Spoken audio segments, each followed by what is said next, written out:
that may not have been here yesterday. I'm Taylor Fisher. I'm the VP of Marketing for the Fast Casual division at FAT Brands. Nice to see you guys. Can you hear me? Is it right? Yes. Because we're having a loud voice comes in handy. I'm Blake Johnson. I'm the VP of Marketing for Craveworthy Brands. If you don't know us, you soon will. We are the parent company of 7 very unique and diverse brands, and growing. We're Chicago-based. We have legacy brands like Genghis Grill in the Southwest. That's a fresh bowl concept. We have a stir-fry concept called Edie's in the Midwest. We've got a wing concept we just acquired called Wing It On that started in Connecticut. It's all up and down the eastern seaboard. We've created new concepts like a crafted burger bar. That's kind of an elevated burger bar with 50 craft brews and cocktails on tap. I'm like trying to go through them all. Yeah. We created a poke restaurant that we're about to open in Chicago called Lucky Cat Poke Company that's going to function as, we'll have a brick and mortar. We'll also have a ghost kitchen component in all of our brands. We just acquired a hot chicken concept called the Budlong, and we've got a few more waiting in the wings. So everything from fast casual to elevated casual, traditional, no drive-thrus yet, but maybe. And I lead marketing strategy and execution with a very small but scrappy team in Dallas and Chicago. All right. Well, before we get into that out-of-the-box thinking, and I've sort of alluded to it, but just in general, what have you been dealing with more recently that really, or in the past year, especially since coming out of COVID, that really made you say, okay, I need to start thinking this way and doing something a little bit, as you just said, Blake, scrappy? Yeah. Yeah, I think I would say, obviously, you know, we've got lots of players in this room. The McDonald's, the Burger Kings, the Taco Bells, there's huge budgets, right? And I envy that. That looks awesome. But for those of us that are with some smaller brands that are still across the U.S., we do have to get a little bit more scrappy in how we do things. We have to start thinking about things differently and how we can do things to earn media, earn organic social media impressions versus paid, only because there aren't always huge budgets to earn them. So I think it's important to constantly have your thinking hat on to identify what those opportunities are that are going to be able to get you there. Yeah, I would echo that. I mean, we're not Burger King, we're not Sonic, we don't have those budgets. So it's how do you break through regionally, because we're highly regional, and share of stomach, share of voice, and how do you get creative when you don't have a whole lot of resources? Right. Well, Attila, I want to specifically go to you now because you had a very that out of the box, didn't expect it, and just got huge earned media. Talk about that and what happened. Yeah, so every year Fatburger plays in the 420 space, and I will acknowledge that not everybody in this room might be 420 friendly. So we're a California-based brand. 420 is a cannabis holiday that's celebrated every year by cannabis consumers and non-cannabis consumers alike. It's one of those things that's kind of like that if you know, you know kind of thing. And it's not meant for every brand. Fatburger has dabbled in this space every year. Last year we did a little bit with a very localized segment and a dispensary in Los Angeles, like a single dispensary where we tested the market and we had them brand one of their products with Fatburger logos on it.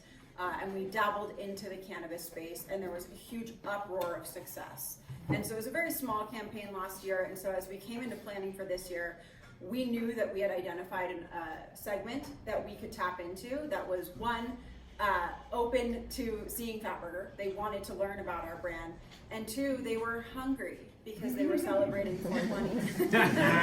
And so we wanted to make sure that we could find a way to have a conversation in that space authentically, which is something that I talked a lot about yesterday, is making sure that if you're going to enter a space that you do it in an authentic way. And so we went out and we did some research around the cannabis space, and we found Kiva Confections, who's the #1 edibles player in this space. And I don't know if anyone in the room follows cannabis. You know I that. Googled it. Don't play coy. You guys. So cannabis, specifically the edible space, has grown exponentially over the last couple of years, right? Traditionally, people were, and again, I know we're talking about a topic that isn't always well received, so go with me here. People were smoking pot traditionally, right? And now people are eating cannabis. And so we went out to a couple of different partners. Kiva ended up being the one that we landed on. They were phenomenal to work with. They're a leader in their space. And we had lots of different conversations around what can we do with you guys? How can we work with you? And ultimately, we developed the first of its kind cannabis ketchup. So it was a ketchup infused with THC. Yeah, You'll be which, getting your packets later. which obviously is a big jump into this space, right? And given we don't have licensing or anything like that, we can't sell that ketchup in any of our restaurants. We can't sell it online. So Fatburger did not sell any of this ketchup. I want to be clear there, which is where the legal team comes into play. Say it right to there. We did not sell any ketchup. We let our partners, Cuba Confections, do all of that, and they worked with their distribution channels to get this cannabis ketchup into about 15 dispensaries in the Los Angeles market where cannabis is legal for recreational purposes. And what we did is we used this as kind of like our press PR stunt, and then tied it back to messaging so that as we were talking to all of these hungry consumers, we had a way for them to engage with our brand and directly through our channels. So given the legalities around cannabis, which I know you guys have dabbled in a little bit, is you can't necessarily talk about cannabis through your own channels, right? Like Fatburger's Instagram account didn't all of a sudden start talking about THC and all of that. None of our emails did, but we leaned into it a little bit. So we were able to kind of put together this press-worthy PR stunt where we got over 1 billion earned media impressions and over 14 million organic social media impressions. So not a dollar was spent on any of that. It was all earned. So it's really a way that you can come into a space, make a splash authentically, and put your brand in front of lots of consumers. Which And I also think a new is audience. 100%. Yeah. A new audience. And a hungry audience. And a hungry audience. And I know that, Blake, your consumers also have the munchies, but Yeah, she said dabbles and pointed to her. but so I want you to briefly talk about it because I know there's also other ways that, just for those who aren't cannabis friendly, but just, I know you found this kind of success as well and very organically. Yeah, so no kidding you, we got on our panel prep interview, and this was This all came up, just Completely like I random. wasn't like trying to get it, or, you know. Taylor told her 420 story, and I was like, oh my gosh, I got a 420 story too. And that's out of the box. So on kind of a smaller scale, but similar, the objective was we had our quarterly promo for Q1. It was going great, like a quarterly promo or module to Gabe's point. It was going well, but we're a small brand. This is Genghis Grill, which is, if you don't know about Genghis Grill, it is a create your own bowl concept. We've got 80 fresh ingredients. Not only is it great value because you literally build it yourself and you can pile it high, but it's fully customizable. So we have a lot of fans that love us for fully customizable for the value, but it's also the quantity of food you get is a lot. So the objective was Q1 was going okay, but at the end of March, our transaction and sales started to slow a little bit. And so sometimes with smaller brands and narrower margins, you have to pivot real quick, as you guys all, I'm sure you've done. And so at the end of March, sales and transactions started to dip. We're like, we need a big jolt. We need something. And it was March planning. We're looking ahead to April. And backstory, we do, just like Fatburger, have always traditionally had a subset of customers that imbibe, that like to smoke or eat their cannabis, and they don't drive to Genghis, but they order late night. Our digital ordering and third party is about 35% of our business. We get a lot of. Oh, look, it's It's official. Making the most of this. That way the LinkedIn photo is not just us sitting in a restaurant. So just somewhat legit. We get a lot of hits on social media. We're kind of known for, it's less than glamorous, but we've got a lot of folks that like cannabis, like that lifestyle, that hit us up a lot, and they mentioned a lot in reviews. So we all sat around the room. We didn't have basically zero budget, right, to do this unplanned activation. So we're like, what would we do? 420 is coming up. Let's do a huge stunt. Let's give away, we'll do $4.20 off your small to create your own bowl. So it's a great value. But how do we activate on that? So, we did the traditional methods. We put it out on, PR. We did our rewards app. We did SMS text messaging and things like that. But this was really a social media driven discussion because it's slightly controversial. And the whole purpose of this is a stunt to get people talking. And in effect, drive transactions and sales, right? So it's like a very short-term play, but for us had long-term consequences. Not consequences, results, Yeah. right? So we put it out on social for the entire 2 weeks prior. we did basically a social media takeover where we would do a smoke gift, something cool is coming, and the way that we approached it is not, to your point about authenticity and being a little subtle and having, in the social space, having people, if you know, in on the joke. We didn't just put like a huge pot leaf on a piece of creative and say, smoke pot, come to Genghis Grill on 420, you're gonna love it. Instead, we called it National Pack Your Bowls Day.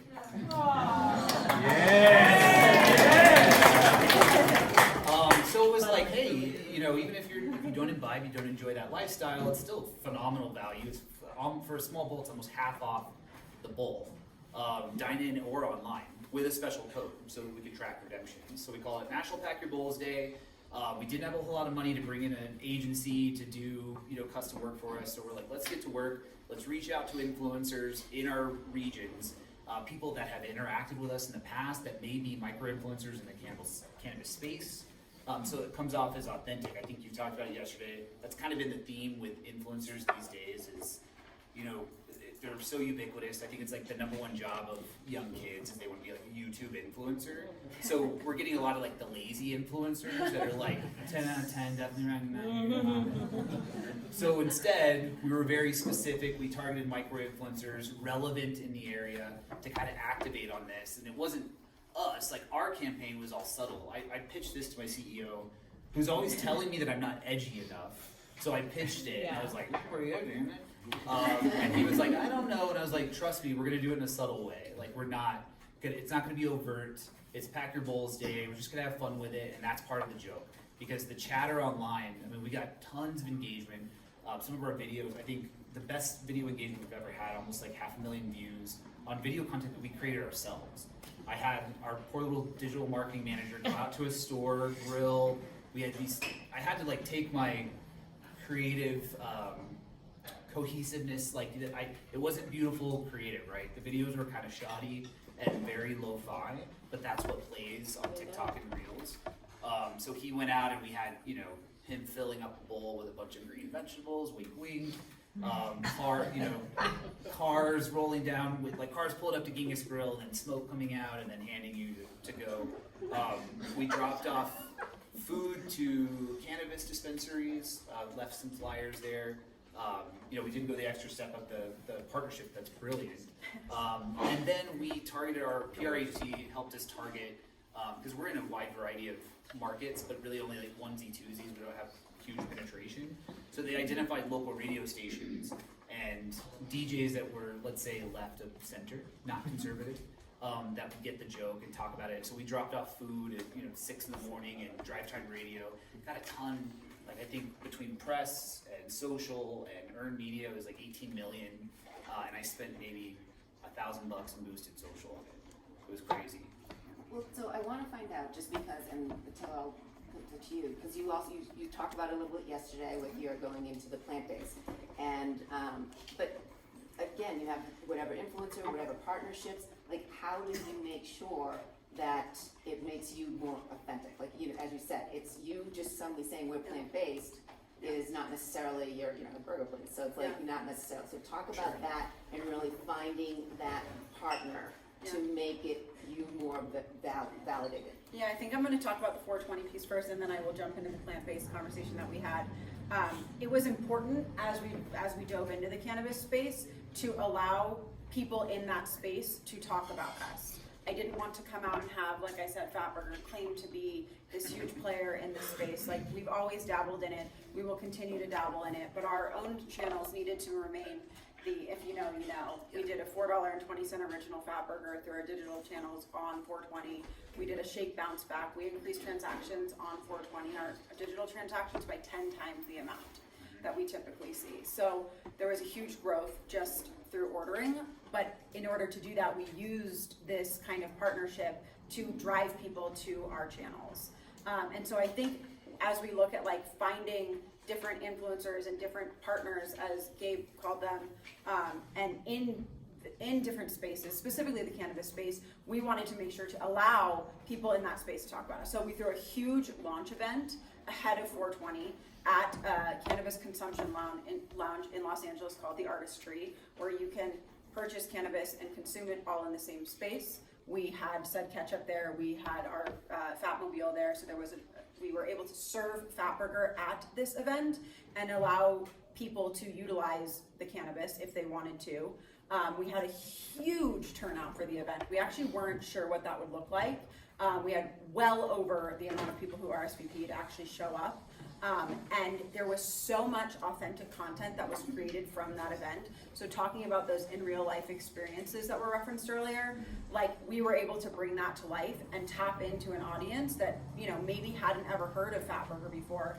And now their followers were all learning about Fatburger through this authentic content that they were creating about this really cool event with Fatburger packaging in everything they were doing with burgers in them and fries and putting ketchup on fries, and again, allowing them to have that conversation without us necessarily needing to have it. So we allowed them to do that and tie those back to then consumers are being like, oh, who's Fatburger? Like, what is this? Clicking on that, following our brand, and then being converted through our own channels with the $4.20 And promotions. so were you using, because David mentioned that he wished that maybe they had used more of what happened in the experience at the event Yeah. to be able to then leverage that throughout all the different channels. Now, I know you necessarily, and again, you said there's that fine line. Yeah. Obviously, the people there were sharing. Were you able to somehow incorporate that into your own? Yeah, so we had to be very strategic around what that content looked like. So we did do an event recap. Our social team did a phenomenal job on putting together this kind of really cool reel or TikTok video that was inconspicuous. Like it didn't outright talk about any sort of cannabis, but it kind of alluded to this like really cool engagement and really cool experience that consumers were able to have with our brand without outright saying anything about cannabis. And then it had tied back into the $4.20 original Fatburger messaging with a free shake bounce back to prompt that second visit of we're hooking you up, we're supporting your munchies kind of messaging. So that if you know, Yeah. feeling. Yes, and I know actually, Gabe, you have that as well, but I don't want to jump into yours because you also have another story with BDs, and I want to, if we had all afternoon, I would love to go into that. Yeah. But I want you to talk, because I think that's an amazing opportunity that it wasn't necessarily about something that was trending or going on. It was Sure. a moment that happened specifically at one of your locations, Yeah. and then it became something. And just to put a pin on Yeah. 420, we Yeah. can talk about that all day. All day. But we drove this promotion through the app. So Yeah. it was an acquisition tool and we could track redemptions. So we talked about it on a broad reach marketing effort, right? But you had to download the app to get the code to use it on the day. And we drove redemptions up. It was the best offer we've ever run in 2 years in terms of redemption on one day. Transaction sales, all of that.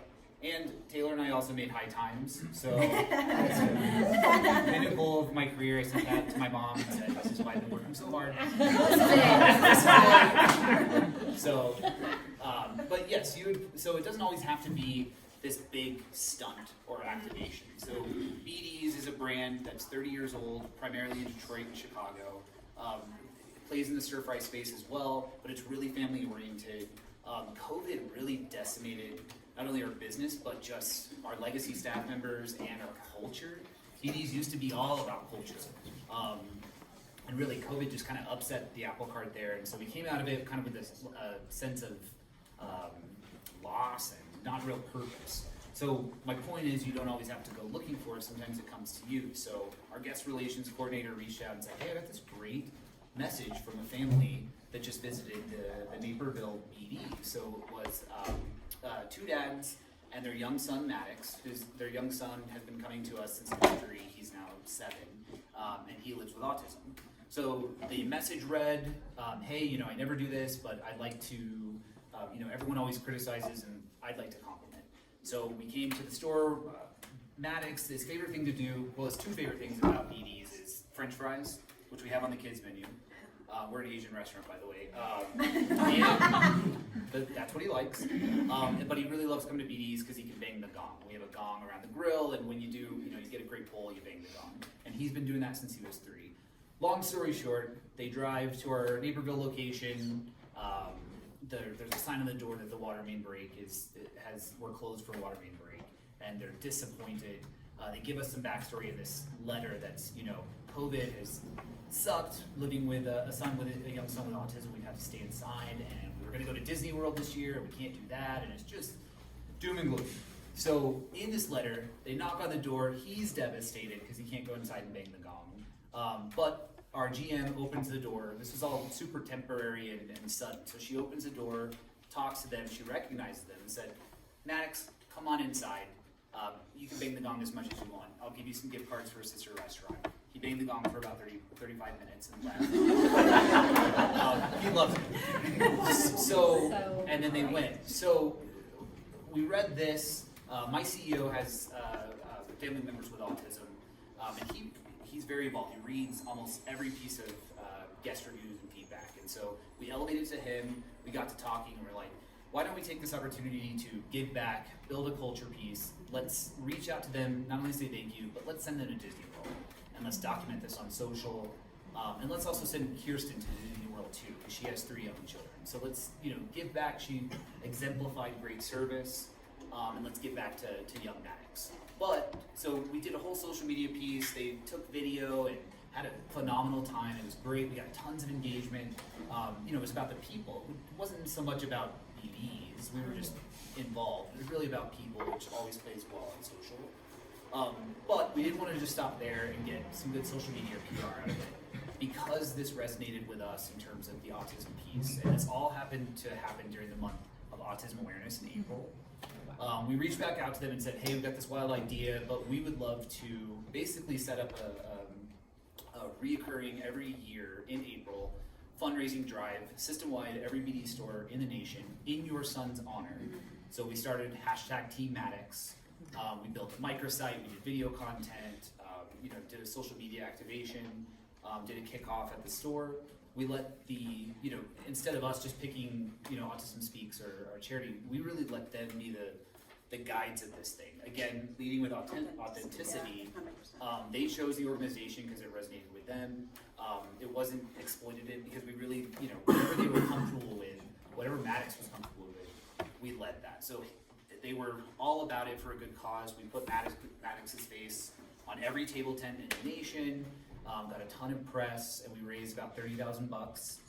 We're shooting for $50,000 next year. We encourage our guests to donate the entire month of April in stores and online.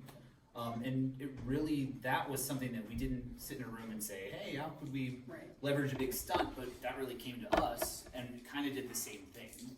So it's great. We're going to do it every year. And I think that what you guys both are saying is just finding that, instead of just jumping into yourself, because then, again, authentic is using that word a lot, but it doesn't come off that way. It comes off as it's trying to maybe take advantage of a particular moment. So this way here, you're able to actually do it. Anybody can do a fundraiser, but this resonated with the staff and really built, it's part of our culture now. So.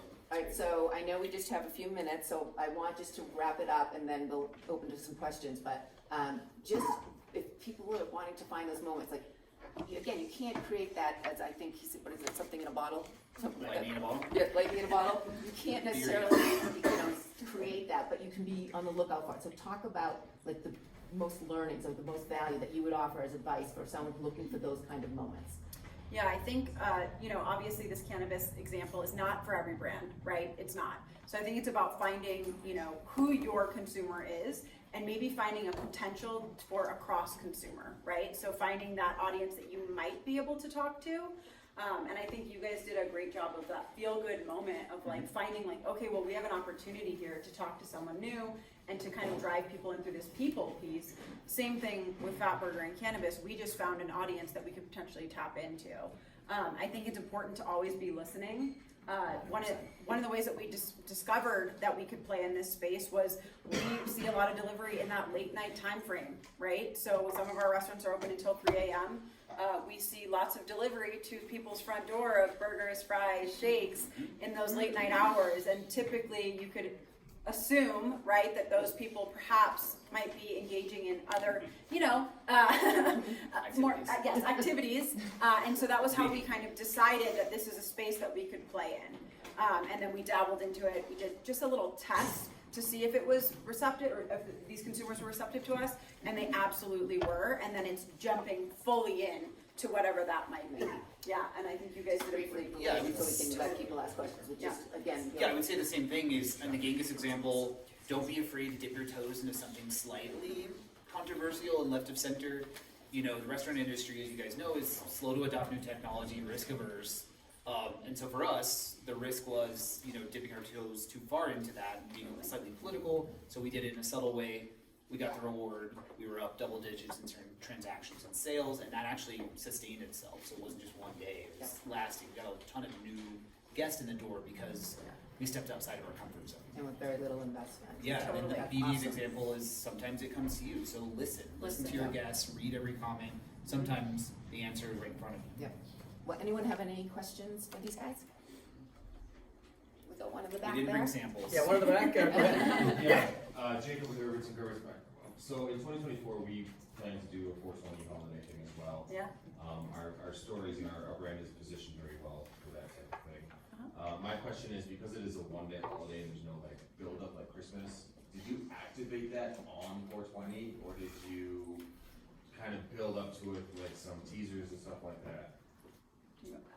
I think we can both probably answer this. We, on the Fatburger side, it was multifaceted. So we actually threw that event on April 6th so that content could go out ahead of our big 420 promotion where we did $4.20 original Fatburgers through first party ordering. And then we also, in addition to that, did a month-long shake bounce back where the messaging was around munchies so that it lived for more than just a single day, because to your point, it's a big lift.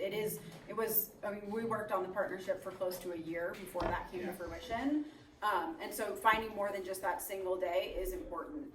Yeah, we did a complete social media takeover like 2 weeks leading up to it. Every single day, every single post was about a singular message. Yep. And again, when you don't have the resources, that's a way to do it, is you just start the conversation. And again, it's like, have they lost their minds, right, in that conversation? Because that's all we're talking about, and we're being subtle about it. But we led up to it. We're finding that those like tentpole activations, those one day, it is a big lift, but we get the immediate traction and awareness, but then it's sustaining itself because it works as a acquisition tool for new customers. We also seeded the cannabis ketchup to media and influencers probably about a month in advance of 420. So there was definitely some seeding going on ahead and like you said, trickling of content coming in leading up to the day of. All right, well, I would love to let more people ask, but we can carry on this conversation later. But anyway, Sure. all right.